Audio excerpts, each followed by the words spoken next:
Buongiorno a tutte e tutti e benvenuti alla seconda giornata della Conferenza APRE 2021. Good morning everybody and welcome to the second day of the APRE Annual Conference.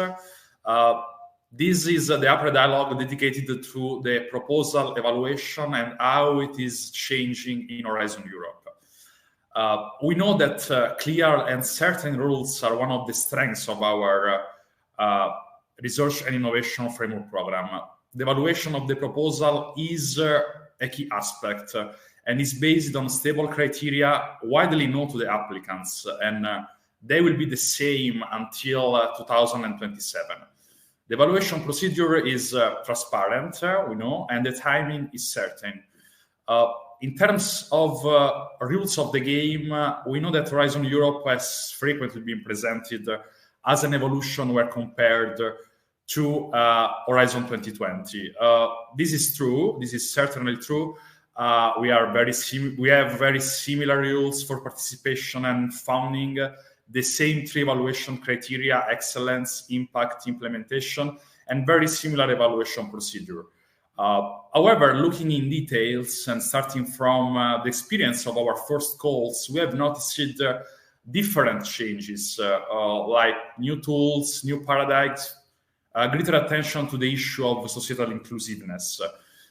So let's discuss what's happening to the proposal evaluation within our Research and Innovation Framework Program and how is it changing in Horizon Europe. We will discuss this morning and deepen this topic with our three speakers.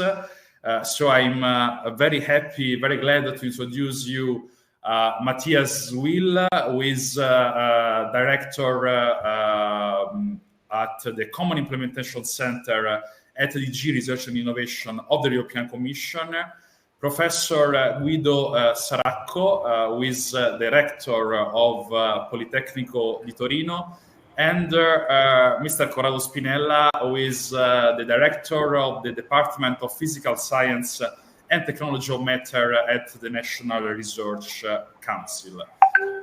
Welcome, Matthias. Welcome, Guido. Welcome, Corrado. I will start from what I just said. So we have noticed the different changes in the proposal evaluation. As I said, the new paradigms, new tools, greater attention to the society. Mr. Will, Matthias, just to break the ice, how is this proposal evaluation changing in Horizon Europe? What's the Commission point of view? What are the most important elements of continuity?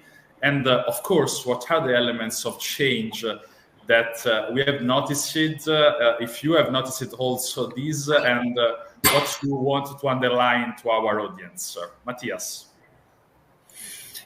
Buongiorno, tante grazie per l'invito e mi dispiace che vi faccio parlare inglese questa mattina.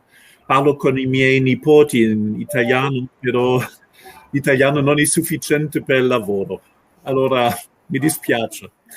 Thank you for the kind invitation. I'm very happy to be here, respond to questions. Let me say maybe up front that I would be very happy if I also could create yet more interest from you, either to participate, obviously, in Horizon Europe as a beneficiary, as a participant. Maybe some of you already work with us as evaluator. And then maybe last but not least, we here in the Commission in DG Research and Innovation are always looking for talent to work with us. So if one or the other feels challenged by that, I would be happy too. And you will know how to find me via LinkedIn, and I would be happy about that. Mattia, thank you for the first question. Now, proposal evaluation, obviously, is a key element that will eventually determine whether we reach our objectives with Horizon Europe. If we don't get good quality proposals, if we select the wrong things, we will not get there.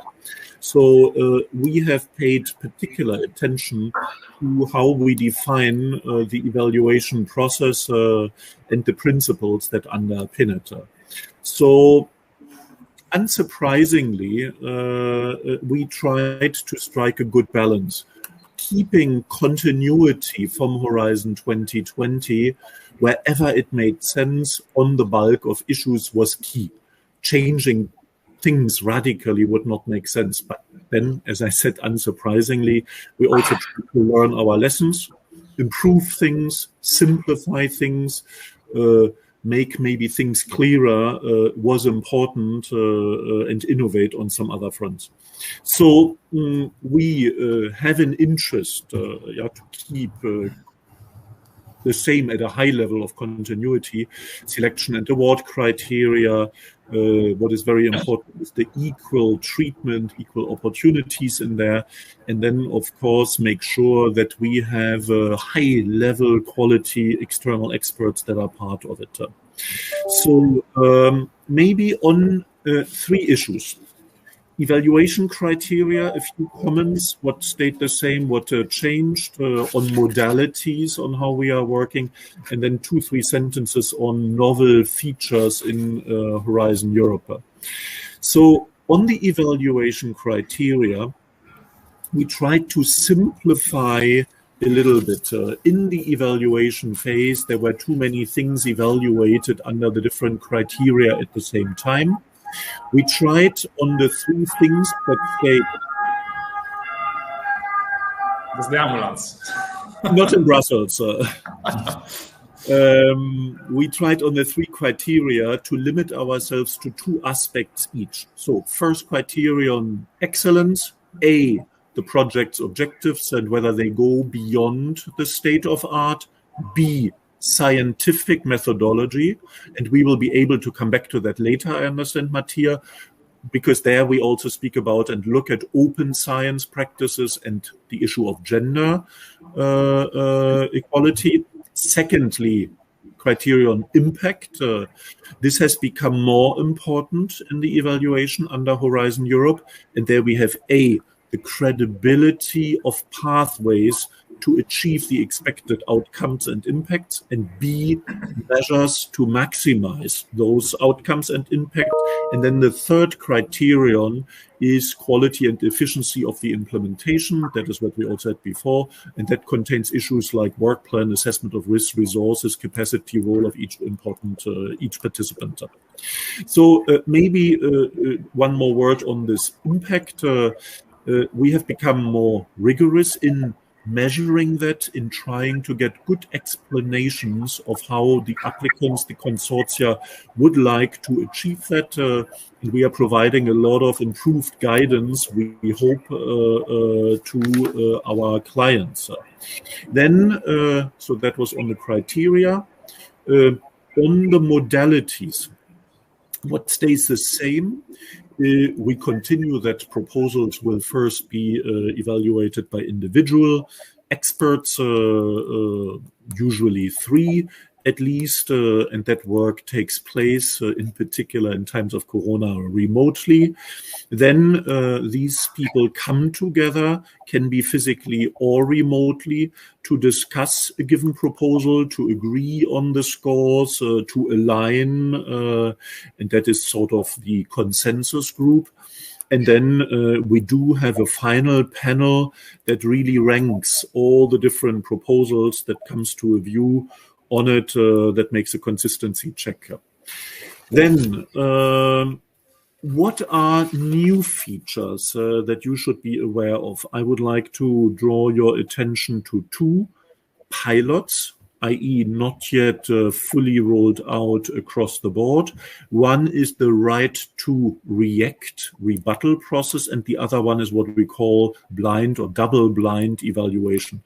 So we want to have better feedback to the applicants, provide feedback between the individual evaluation and when then this consensus group that I mentioned comes together. That should help to allow people to elaborate when there could be a misunderstanding or when there could be a factual error. Yeah, have a right to come in, and these elements have to be taken into account. And then the second thing, the blind evaluation. I mean, there have been concerns that maybe could there be in the process a bias towards more well-known, well-established research, consortia research institutes. We had an independent study that told us that that was not the case. But through this pilot, where the evaluators in the first stage will not know the names of the applicants behind the proposal, we would like to examine in the context of our legal requirements, our framework, whether that would create extra complication, yeah, for the people applying or for the people evaluating. And should that work out as something reasonable, it could be considered as an element for greater use in the future. And maybe, Mattia, last sentence from my side on this, 2 novel features in Horizon Europe. Of course, we have these big research missions, Cancer, Planet, Soil, Ocean, and then the portfolio approach. So wherever that is applied, of course, there would be in the first step where proposals would be analyzed on their own individual merit. But then in a second step, indeed, that is what would constitute this portfolio approach, would be that we would look at this globality of proposals that are there, and then to make a conscious choice, yeah, of which proposals would best fit together, that with the desire for complementarity, avoiding unwanted duplications, filling gaps, etc. So maybe, Mattia, I stop there with our nice time budget. I don't want to take too much time on it. Thank you. Thank you very much, Matthias. We will come back in the course of the dialogue with to many aspects and many issues you mentioned in your first question. As now we have, and I'm addressing to Professor Saracco and to Director Spinella. So we have here 2 of the main Horizon applicants from Italy, and 2 high-level institutions in approaching our framework program. So I'm addressing both. You have, of course, a privileged observatory to evaluate the change. So from your experience, from the experience of your institution, your department, in these first Horizon Europe calls, and of course the aspect you have studied and evaluated in the last months, what's your opinion on the issue of proposal evaluation in the new Horizon Europe program? I would start from Professor Saracco, and then we can change the order in the other questions. Professor, please. Thank you. Thank you.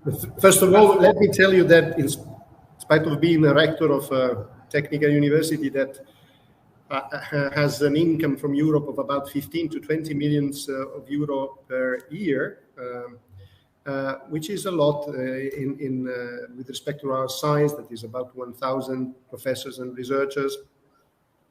I was personally very fond of European community as a source of money for research. I've been applying since the Bright Huron 3 up to the Horizon 2020. Then I had to quit because of the duties of my position. But what I can say is that the quality of the evaluation has been really high, and a reference that cannot be but approximated by national institutions. On the one side, the amount of money that is distributed, and on the other side, the level of seriousness and the continuous improvement that is carried out by the European community, European Union on this side is really unique. And And this is a feeling that is widespread in my university. So I believe that the innovations that are going to take place in the Horizon Europe program, in line with the need to get more impact to achieve what we have in the Next Generation EU initiative, for instance, on the Green New Deal, to have more sensitivity to ethical issues, to gender balance, and especially social impact and cohesion is going to be very important. Actually, as a rector, I was delivering a strategic plan for my university that was called Polito for Impact. Normally, academia were taking care of doing fundamental research to, let's say, bring the fundamental knowledge one step forward, publish on very good journals. But turning our goal to impact, make our university fully in line with the guidelines of the Horizon Europe and what is happening with this recovery plan, Next Generation EU activities. And I'm looking forward to the success of this Horizon Europe, and I'm confident that the quality is going to remain there, and the goals will be achieved. In general, I will talk later about what we are doing on our side to better fit the new guidelines. As a general feeling, I am very happy about the possibility to react before the final consensus, because sometimes for peanuts, you were out and you were angry, and it was nearly impossible to get satisfaction with your compliance. And basically, to put it directly, there were so many opportunities that the officers were nearly asking you, look, there are so many opportunities, let's go ahead, because the complaints are costing a lot of money. So assuming that there is something that cannot be perfect, everything, there is something that can be improvable in the evaluation, and hearing the proposer just before taking the final consensus is going to be a small complication, but maybe is getting to an even more happy proposal, even if the proposal finally is rejected. Thank you very much. Thank you, Professor. This is a very important novelty in Horizon Europe, this enhanced interaction between the applicant and the evaluators. We will ask, we have time to ask to Matthias something about this during the other interactions between us. Now I would like to ask the same to Mr. Spinella, the experience of the National Research Council and your department in particular in this first period of Horizon Europe, especially, of course, about the issue of proposal evaluation, which is the topic of our dialogue. Corrado.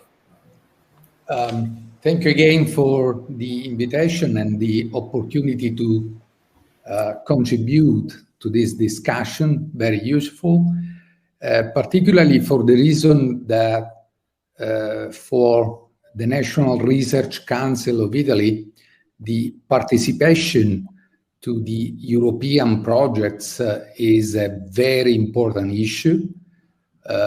Most of our funds, particularly in the case of the Department of Physical Science and Technologies of Matter, my department, come from the participation to European projects.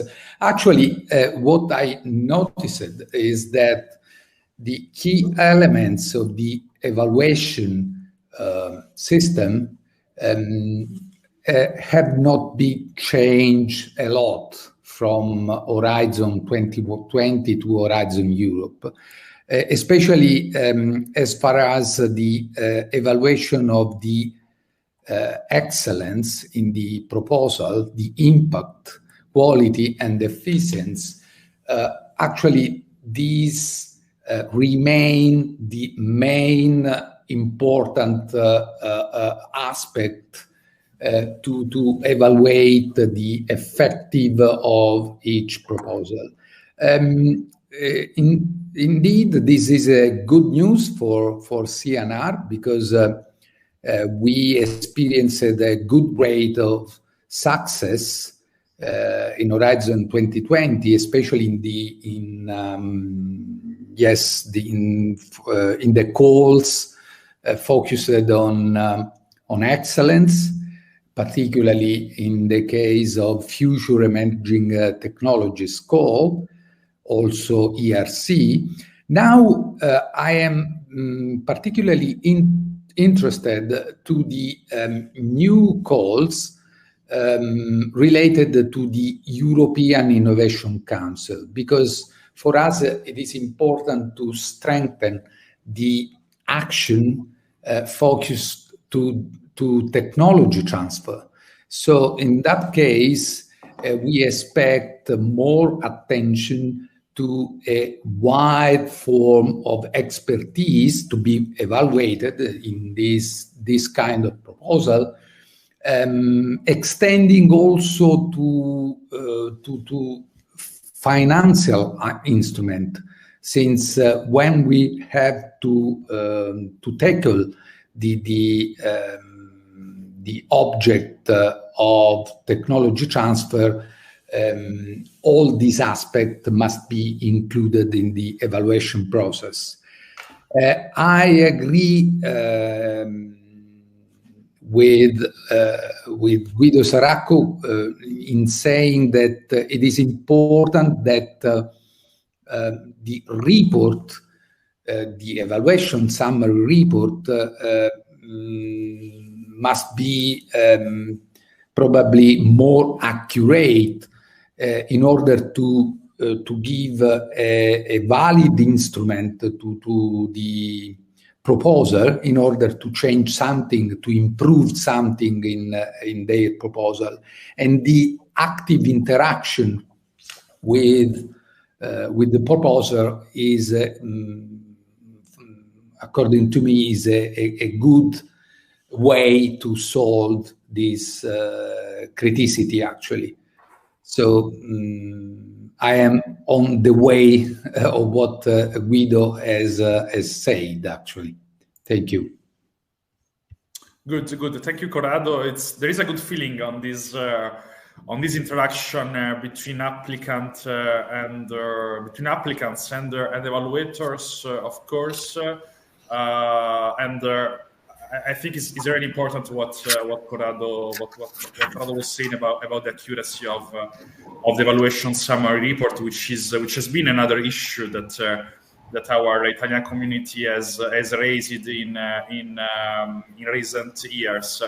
I would like to come back on. So, as you know, our conference has this fil rouge between science and society. And we know that as also Matthias was mentioning in the first intervention, we have a lot of these cross-cutting issues, societal issues that are entering in the evaluation process. Social sciences and humanities, open science issues, gender equality, of course, ethics. I would like to ask Matthias if he can explain a little bit further how this societal dimension is reflected in the evaluation process. Of course, we are more and more digesting these aspects, but of course, what are the changes in how this aspect will be considered during the evaluation in Horizon Europe? Matthias. Thank you, Mattia. Allow me 2 sentences on what Guido and Corrado said. Thank you very much for your kind comments. I think this is not an achievement here of us or of the Commission, that you think we have here solid evaluation. I think this is really a joint effort of the research community. We are not doing things on our own steam. All the work programs are co-created with the community, with the member states. We have evaluators from all over Europe. I think we are performing there together and we grow together. With the right to react, I understand we will come back to. Absolutely, this is key to improve the quality. And also, we are happy in a way when calls are oversubscribed. But if that means that maybe regrettably too many people don't get it and then they don't have a good feedback, that is too disappointing. So we have to make sure that the motivation remains high. And then my colleagues who are following told me that in the side chat there was also a question, what about Next Generation Europe? The recovery. And indeed there is a part of that integrated into Horizon Europe, so that absolutely, and that takes me to your question, Mattia, is there to help pursue really impacts that are more in the socio-economic sphere. So maybe 2-3 words on the construction of it. This is not Horizon Europe, completely bottom-up fundamental research. Yes, we want all that initiative, but at the same time, there is the priorities really of the European Union, from the Green Deal, the Fit for the Digital Age, the Just Transition, and what have you in there. It is then the strategic plan that sets out those key strategic orientations and the expected impacts. And all of that is defined in an inclusive, in a co-creating planning process. And then these expected impacts are targeted what we call destinations, where we want to get to in impact terms. And that is in the respective work programs for the different parts of Horizon Europe. And then each destination indeed describes those socio-economic challenges, how maybe to be addressed, and what those related expected impacts of research and innovation could consist of. So that would contain or explain the wider long-term effects on society, on the environment, on the economy, on science, enabled by those R&I investments. Of course, all of this cannot be measured immediately. That are impacts, that will materialize over time. And then, I spoke from the high-level priorities, the strategic work program, the work program. When we then come to the specific topics, it would describe more in the medium term what the expected effects should be of those projects. So in a way, in all of that, participants are asked under the second criterion of impact to describe their credible pathway of how to bring about those expected outcomes if the project is successful. And then also with it, can there be flanking measures, interaction with society, communication, on how to amplify that. And then, Mattia, you mentioned indeed these cross-cutting issues, the open science practices. Yes, the gender, I think we'll come back to that more specifically. Social sciences, humanity, international cooperation is important for us. I don't know, with the 4 minutes, probably I'm over. We did say that the gender dimension is by default part now. And that is for how your own consortium is operating, but then also how that is incorporated into the research and innovation content of what you are really doing. Maybe I stop there, Mattia. Yeah, thank you, Matthias. So it's I think it's important also to on these novelties. It's important to have this exchange between the Commission perspectives, so how the Commission has set these and the reasons behind these new aspects in the evaluation process that, as Matthias was saying, have a clear link with the new political priorities of the European Union. This is important to understand always the link between projects and policy, I would say. I would like to ask Corrado Spinella and Professor Saracco how their institution, of course, they mentioned it before, how their institutions are preparing to those novelties. I mentioned the social science and humanities, open science issues, but also gender aspects. And of course, if these novelties in how Horizon Europe is designed require a different competencies also from their researchers, and as well if they want to mention something specific that both the Politecnico di Torino and the National Research Council are working on to get ready and to get more and more prepared in approaching Horizon Europe calls. I would like this time to start from Corrado Spinella. Corrado. I think that the social impact is a very important issue in the research activity. The recent pandemic has demonstrated, for instance, how it is extremely important that science demonstrate a good capability to inform, to communicate the results of the research activity to wide and broad communities.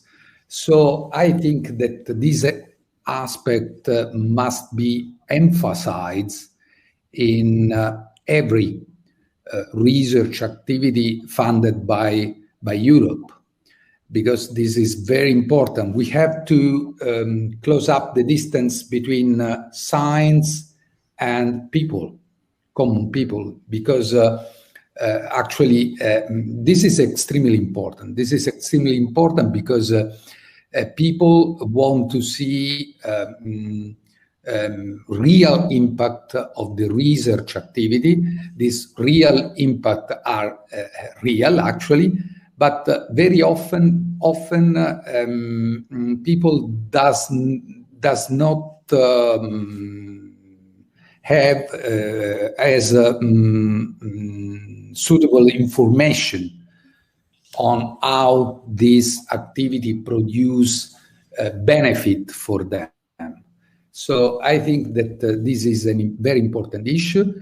Of course, this requires a multidisciplinary approach in preparing the proposal, because you have to integrate social aspects, humanity content in the proposal. It is not simple very often, especially when you manage extremely technical content in the proposal, but this must be one of the most important objects. So we are working on that as a National Research Council of Italy, and we consider this aspect a very important aspect, and we are happy that Europe continue to maintain a strong attention on this issue. Thanks, thank you, Corrado Spinella. I would like to come back to Professor Saracco to ask the same question is about, of course, how the Politecnico di Torino is dealing with those novelties, and also if you want to mention something specific you are working on to facilitate the approach to your researchers to those novelties concerning the societal aspect in the evaluation process, but of course also other things. As I mentioned before, our university has a strategic plan that is called Polito for Impact. So we basically are targeting impact in our education, research, and innovation activities, and also in the sharing of knowledge with the public, generic public, in order to make them aware of the potential of technology and not be scared by that. So building up structures, internal structures, is for us an essential feature, independently of the evaluation of the European project. So what I'm telling you is that we have built social and human sciences technology center inside the Politecnico Torino, hiring economists, law experts, philosophers, ethics experts, sociologists, in order to build a structure inside the university, a humanist and social bunch of experts that helps us in addressing future research and education trajectories. It goes without saying that the same people there are going to assist us in giving more strength to the impact part of our proposals, giving advice in that. Also the fact that we have moved from, for instance, a life cycle assessment to 17 Sustainable Development Goals arena requires much more knowledge to be credible, and it's a really and to understand the impact you get on all these trajectories that is going to be important for us. On top of that, I have an advisor on open science issues, and we are building a framework to try to help reaching the European Open Science Cloud. That is one of the issues. And from 1 year, since 1 year ago, we have a research integrity, let's say, manifesto and regulation set. In order to be compliant also with the ethical issues of our research that are also a side of the story to guarantee in this. On top of that, we are going to talk later about the gender issues and also there, but it's going to be part of our talk later on, and so I'm going to postpone what we are doing to that occasion. Thank you very much. Thank you, Professor. I would ask you to have.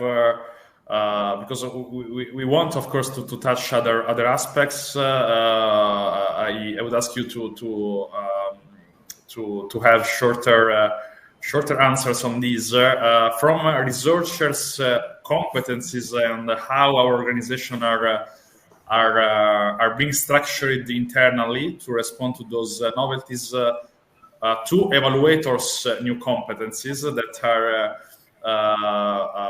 As well, very important to, of course, evaluate properly those proposals. I would like on these would like to ask to Matthias if there are some changes in the way the Commission has been recruiting evaluation experts, and how are you ensuring that these new cross-cutting competencies are adequately held by the experts? That was something that has been also asked to us, and we would like you to, to try to reply at least. Thank you very much, Mattia. Not dramatic changes. For us, it is key that we ensure that we have the right base of experts, of independent external experts. We continue to operate with call for the expression of interest, and then to establish a database of these expert candidates. We had a last call in March, and we are regularly analyzing missing profiles, gaps in the database, and where needed, we launch campaigns to attract the necessary candidatures. So when I say balanced composition, skills. Yeah, we spoke about that, experience, knowledge, the specialization, including and in particular here in social sciences, humanities, cross-cutting priorities, we spoke about it, but then also in terms of gender and geographical diversity. We are not perfect on that, but there are structural issues, and it takes us more of an effort to get to a good geographical coverage in some areas of Europe than in others. So, and on that latter aspect, we are going to launch a targeted campaign to ideally obtain a better balance from underrepresented countries that can also look at specific sectors. And maybe last word, we try to improve further then, once we have the experts, the briefing for them. On general aspects, on specific aspects, we operate a lot with tutorials, with video briefings on open science to evaluate on the gender dimension, on social sciences, humanities, on ethics. And the next wave of tutorials will be out early next year. Maybe I stop there, Mattia. Thank you, Matthias. I would like now, to continue with you on this. Of course, we have mentioned that gender issues as one of the main novelty, and of course we know that concretely maybe the one of the main novelties is this new eligibility criteria that entails the preparation of the gender equality plan. That for certain categories of legal entities, including the two represented with us today, becomes an eligibility criterion in Horizon Europe. There is not only, of course, the gender equality plan, but there is the integration of the gender dimension into research and innovation content that is a requirement by default, and of course an award criterion evaluated under the excellence criterion. So first impressions this is the question for Matthias Will from the Commission. First impression on how from your point of view, this novelty has been now seen or digested from the research community, and what are the next steps in the implementation of the gender equality dimension. Matthias, if you can be shorter, I ask this. Okay, very good. I think the penny has dropped. People understand that this is where we are going, and I don't hear opposition to it. It's eliminating gender bias, inequalities. We are aiming work-life balance, promoting equality, men, women, research, equal pay. All of that are the things quite well known. As from calls in 2022, this is part of the eligibility, will be assessed as part of the excellence criterion of methodology, will apply to public bodies, research organizations, higher education establishments from member states, associated countries. So we need to have there then this gender equality plan. However, in the first stage, when applying, it is a self-declaration. The plan does not yet need to be fully in action. It has to be established and in action by the time it comes to a possible grant agreement. And then maybe the second notion to it is that, of course, the gender dimension should also be part of the real research content. What you are doing, to be aware of that. I don't know, there are these examples. Does it make sense to evaluate safety provisions for cars based on men only, or Corona, to really make sure that you have a good coverage that is gender balanced with it. Mattia, I would leave it like that. You asked for brevity. Thank you, Matthias, also for the timing. Guido Saracco, on the gender dimension, and of course on the preparation of the gender equality plan. What are the last updates from the Politecnico? Yeah, well, you know, we are a technical university, so we feel it very much. The number of women that get inside at the first year of our 3+2 pathway are only 27% in the engineering side of our spectrum. So we lose a lot of talent by this, and we are trying to improve by active measures. So we have not just issued on October 2021 a gender equality plan for the next 4 years, but also we have planned a gender equality action plan with a number of actions that we are going to take in a time schedule and with ambitions. So we are really meaning it, and we are going to do our best to improve all the critical dimensions that are related to a general culture of gender in the organization. The availability of top position for women. There is a crystal ceiling that is quite heavy in our context. The recruitment level also as a sort of crystal door at the entrance that is less severe than the crystal ceiling for the careers, but it's severe. The harassment issues. Sometimes I am in the position to apply sanctions to professors that are use their position, and this is unpleasant, but it happens, and it's one of the rector's duties. In such a large communities, we are 40,000 people, and these things happen, of course, and we are trying to educate not to get this continuing. But we are also doing more than asked by the European community. We are trying to act also in the previous parts of the education, so the higher schools, and by trying to go there, the Italian school instruction pathways are a bit more less on the scientific side and more on the humanistic side. We are going there and pushing hard to get the scientific and technology issues known to people in the different segments of the education, because there they learn and appreciate women, learn and appreciate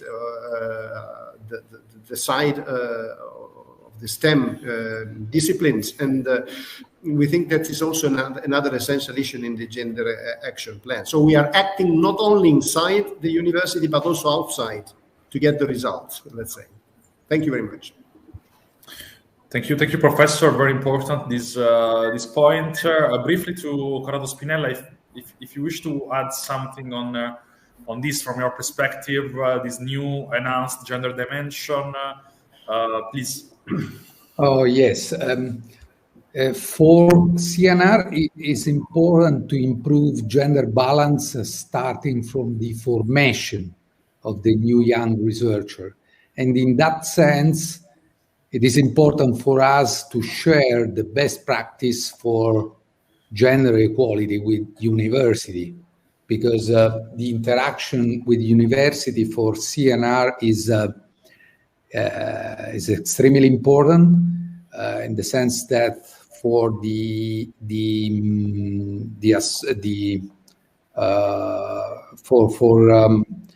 to have new young researchers.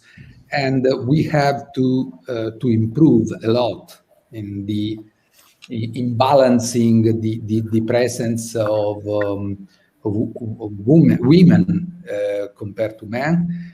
And actually, this aspect is very important also when we select the best candidates to the role of director of our research structures. So we are working a lot in this direction in order to have in our organization a better gender balance, and we are on the good way for the future. So I am optimistic in that sense.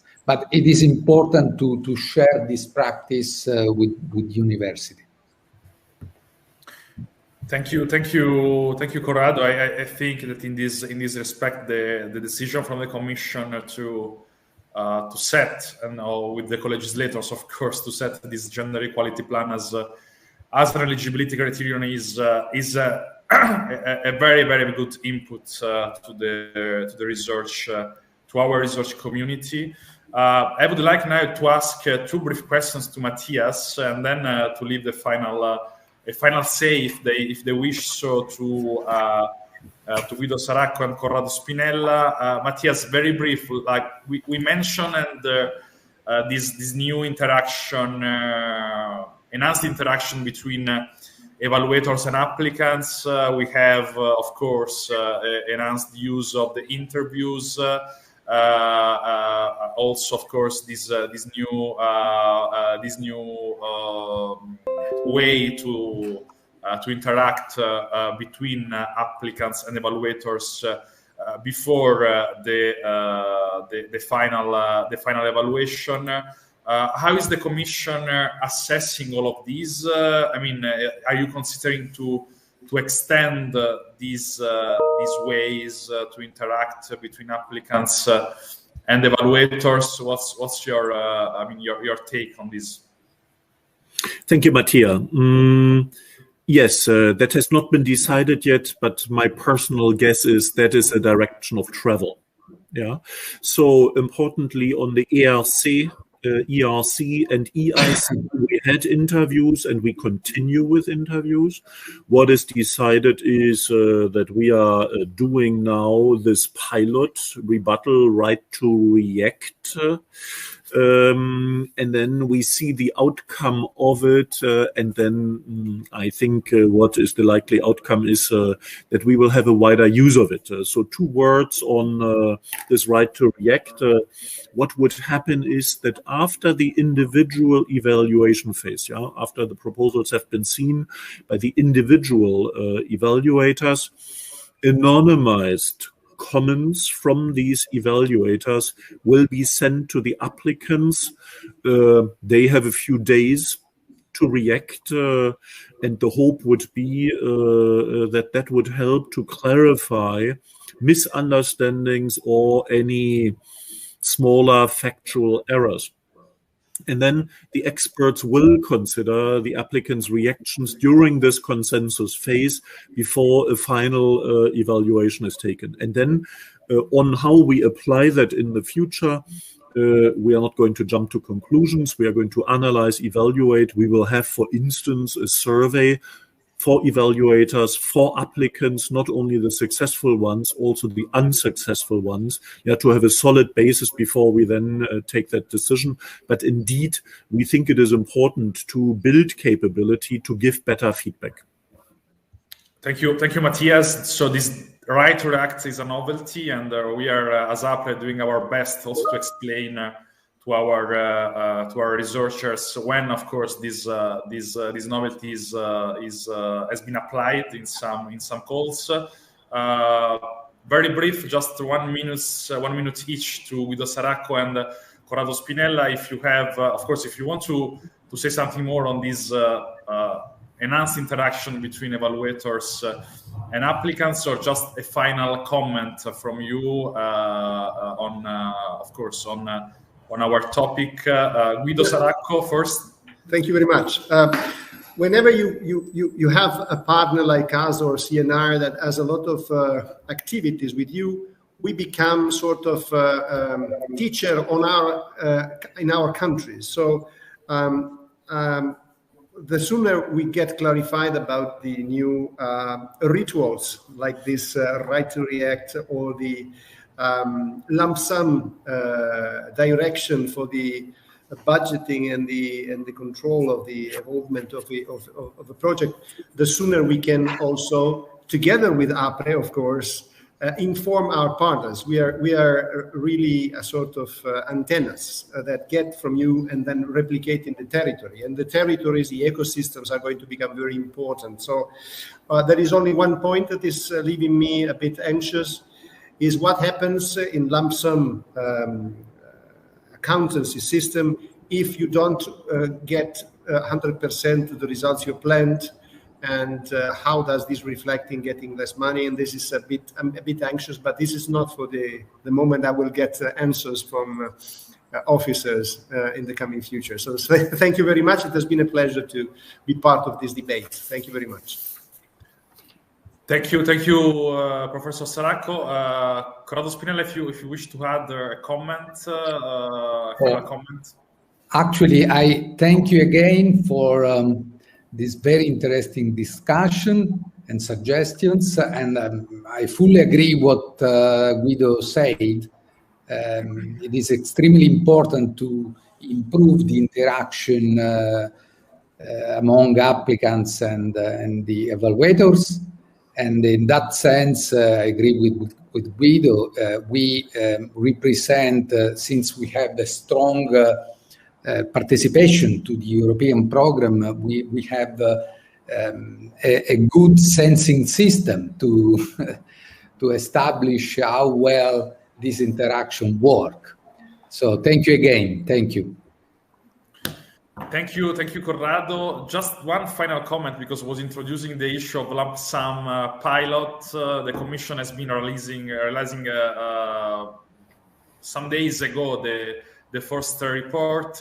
What are the next steps, Matthias? We should expect an extensive use of this form in the future, or not? I hope so. That subject is a little bit my hobby horse. As I was hoping you would say we can add another hour to discuss this here in our round. Double objective: simplification, making things easier for you, applicants, and for us, and error rate reduction. And also concentrating a bit more on content rather than on control of inputs. Yeah, but then with what Guido said, this is not geared to achieve success. Yeah, because you never know what comes out of your project. It is on the delivery of the work packages. And then if there is one work package that does not materialize completely, like under Horizon 2020, real cost normal, you can then make a correction in the grant agreement, replace it by something else, or in the worst case, reduce it a little bit. But the same flexibility that we have and the same practices we used for real cost will be used here also for lump sums. So the next steps is that in the work program 22, we make a soft start with some actions. It's not going to be huge. But then as from work program 23, 24, we want to see higher percentages of the global budget to have covered with lump sums and calls. And we need to do that now, because otherwise the projects will finish before they lead to results, to error rates, etc. We will not see any impact of these measures before the end of Horizon Europe. Thank you very much, Matthias. Very important point and very useful information for our community and for our researchers. I would like to thank again all of you. Thank you, Matthias, Will from the Commission. Thank you to Professor Saracco, Guido Saracco, and thank you to Corrado Spinella. And of course, I would like to wish you a good continuation with our annual conference. I now switch into Italian perché voglio lanciare e lasciarvi al primo APRE-Ext, questo nuovo formato che ci porta direttamente sul campo, sulla realtà pratica della scienza e della ricerca italiana e non solo, una finestra sull'universo, le sfide che ci attendono. Speriamo di inaugurare un formato interessante in questa conferenza e poi proseguirlo nei prossimi anni. Grazie a tutti, grazie ancora e vi auguro una buona continuazione con la conferenza APRE 2021. Tante grazie.